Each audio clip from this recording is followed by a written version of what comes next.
रखने के। आप चाहे 1000 उनके लिए अच्छा करो, चाहे हर वो काम करो जिससे उन्हें खुशी मिले, पर ऐसे लोग आपकी गर्दन को दबा के रखते हैं। आप में अगर कुछ प्रतिभा है तो आपके पंख ही काट दिए जाएंगे। हर वो कोशिश की जाएगी आपके साथ जिससे आप जिंदगी में कभी आगे ही ना बढ़ पाओ। किसी का मोहताज होना मर जाने से भी बदतर होता है। मोहताजी आपको गुलाम बनाकर रख देती है। आपने कभी गौर किया कि आपकी जिंदगी वही लोग खराब करते हैं जिनके आप मोहताज हो जाते हैं। आपका सारा दुख वहीं से आता है जिसके आप मोहताज होते हैं।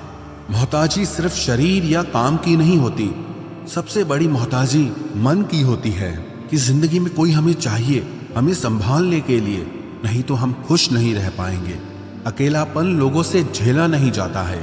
फिर कई बार आप ऐसे लोगों से जुड़ जाते हैं जो आपकी इस मन की मोहताजी का पूरा फायदा उठाते हैं।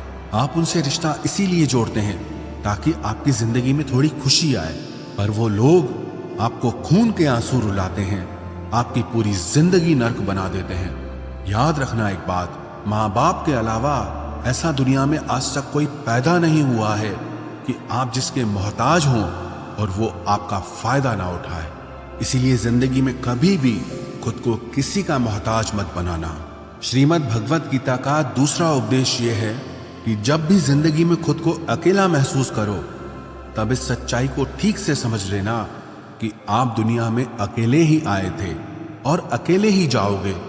वास्तविकता में यहाँ कोई आपका अपना नहीं है।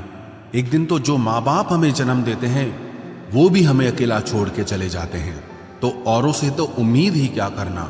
यदि कोई आपका साथ छोड़ दे तो याद रखना कि वो ईश्वर सदा आपके साथ है, वो कभी आपका साथ नहीं छोड़ता।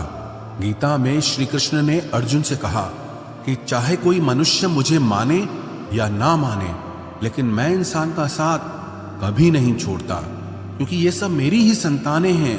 ममैवांशो जीवलोके जीवभूत सनातन मनश्ष्ठानि इंद्रियाणि प्रकृति स्थानि कर्षति। इंसान को ईश्वर का ही अंश कहा गया है, इसलिए मनुष्य को ईश्वर की संतान कहा जाता है। इसीलिए आपको अकेलेपन से कभी दुखी नहीं होना।